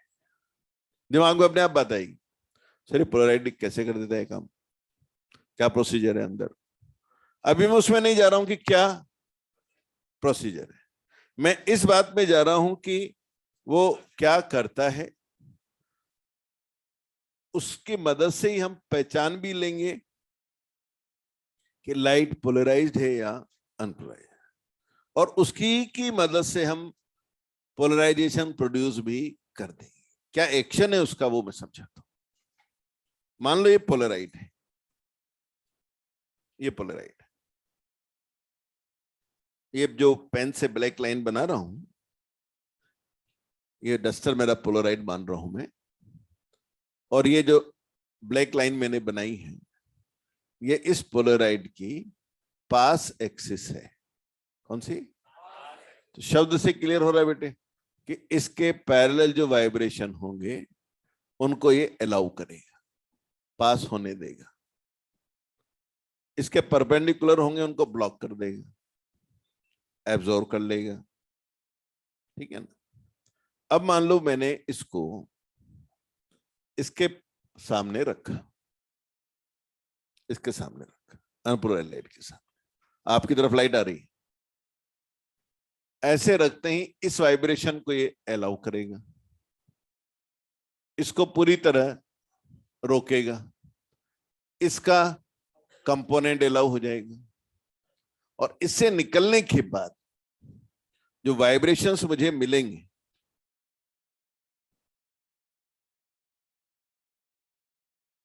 अगर मैंने इसको ऐसे रखा तो एक तरह से ये इन दो से रिप्रेजेंट हो रहे थे, ये एक तरह से निकल जाएंगे और ये रुक जाएंगे, या इसमें सोच रहे हैं तो components parallel to the axis will be allowed and component not perpendicular to it will be blocked और एब्जॉर्ब्ड, ऐसा होगा।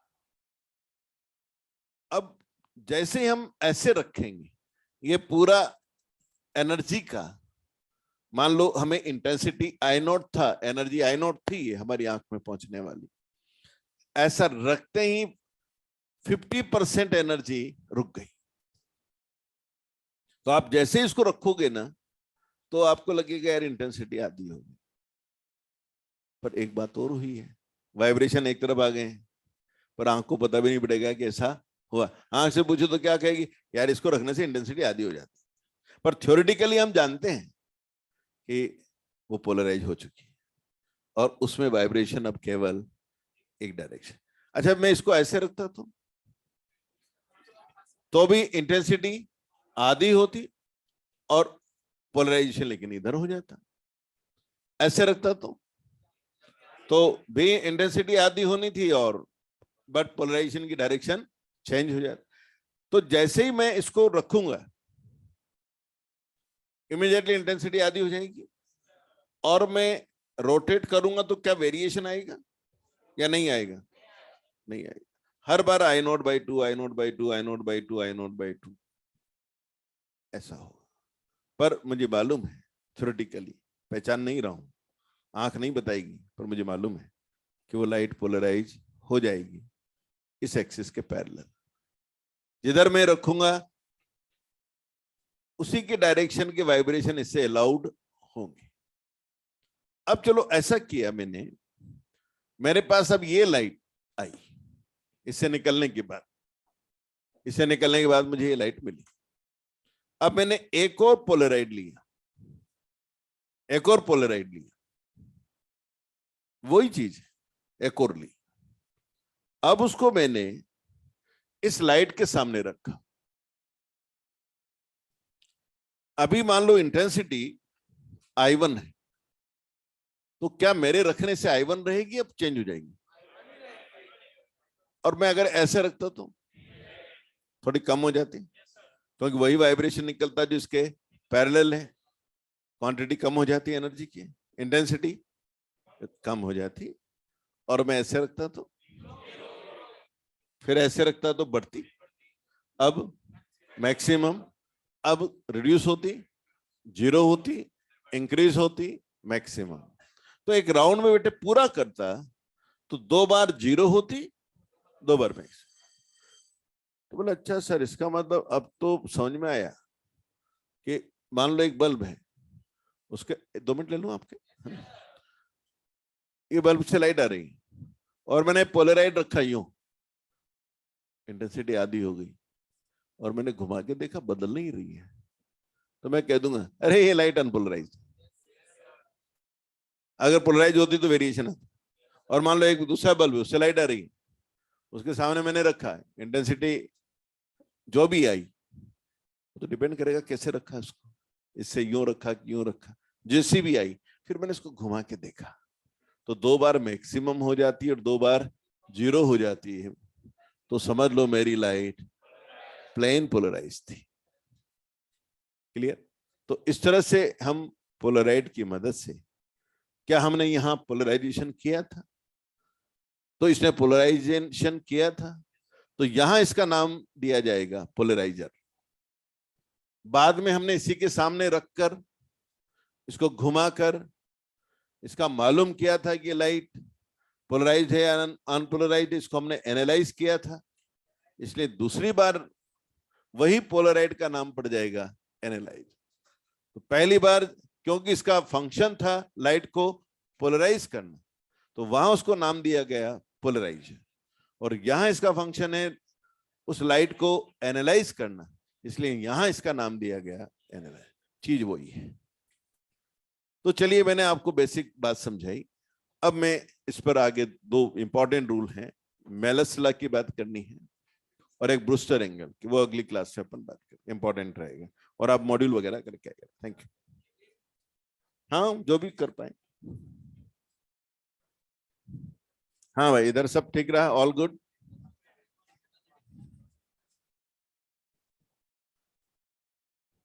ये कल हम बात कर पाएंगे पोलराइजेशन में, प्लेन मैं समझा दूंगा कल दोबारा।